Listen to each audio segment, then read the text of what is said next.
Hey puppy people, it's Cindy and I am here with your next word for the day. And I have to wear my glasses because I want to make sure I say this succinctly. So your word for the day is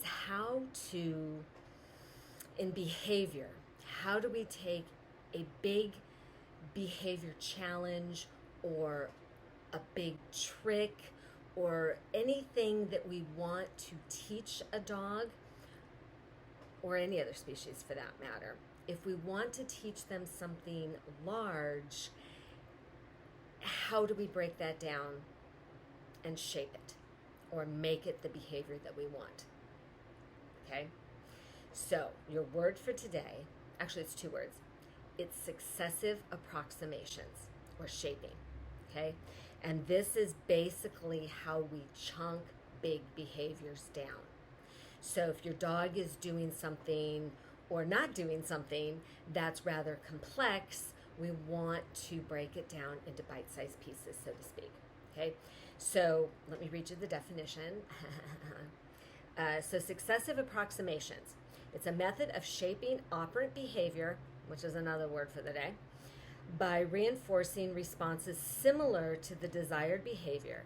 Initially, responses roughly approximating the desired behavior are reinforced. Later, only responses closely approximating the desired behavior are reinforced. So, what that means is, say you want to teach your dog how to shake, and he's not doing it at all. Some dogs readily offer their paw, and then we can easily reward that. Operant conditioning, reinforcing a behavior. But if they're not lifting it, we can lure them, or just watching if your dog does it on his own, and maybe he lifts his paw a little bit. Good, and here's a treat. And then he does that a couple times, and then maybe he lifts it a little bit more. Oh, here's more of a treat. Okay, jackpot reward. And then we shape it or chunk it down to where he's actually shaking it. So we'll do little steps. Or if you're trying to get your dog to lay down and they're not going all the way down, we can reward them going halfway down and then 3/4 of the way. And then shape it, or successive approximations, getting it closer to the ideal behavior. Rome was not built in a day, and if they're not doing what we want them to do, we can shape them in that direction by rewarding similar behaviors. So same thing would be, say you wanted to get your dog to jump in the car, and they just weren't having that. They weren't jumping all the way in. So we can break it down into baby steps. So the first step might be actually just reinforcing your dog for getting next to the car. And that might be a couple days worth of training. And then it would be putting treats or something on the, the floorboard where you step into, put it there so they even just touch it with their paw. Do that for a couple of days. So do that for a couple of days till they're getting it and they're being successful with it.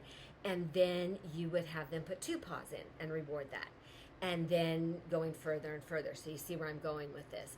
So we just break it down into baby steps. We do this a lot in agility, where maybe the dog, it's too much for the dog to go all put his whole head into the tunnel. He's like, it's gonna eat me. I don't want to do that. So we never want to force. We never want to, use force of any kind. We want them to do it because they want to do it, especially if they're a little nervous or afraid of something. If we push them, it just makes them even more afraid. So for agility, what we do is maybe we'll put some treats at the beginning of the tunnel. And then he gets closer and closer, and then he puts his paw in. And then we'll also close the tunnel so it's not, long. We make it shorter and shorter, and till he's successful. And then once he's successful going this way, then we make it longer and longer and longer. And sometimes, especially with rescue dogs or dogs that have been through some sort of trauma, if they're even nervous about that, we'll start with a hula hoop. We want them to be successful. We want them playing the game. Because if you can't win the game, you're not even going to play. And that's what happens a lot. If we want too much out of them too soon, they're like, I'm done. I'm not even going to play. I can't win, so why should I even play? It's like when, my kids were younger and I tried to play Halo with them, and they would just kill me after 5 seconds because they were so good at it. But so I'm like, I'm not even going want to play. You guys just beat me. So then they had to put it on like super easy mode to get mom to play. Yeah. And I'm not even going to tell you about, what was it? The Rock Band game where you play instruments and stuff. Basically, I got kicked out of the band. So Rock Band, that was the name of it on Xbox. I think it was Xbox. But anyway, they kicked me out of the band because I wasn't any good. But anyway, so you want to make it successful for your dog or they're just going to give up.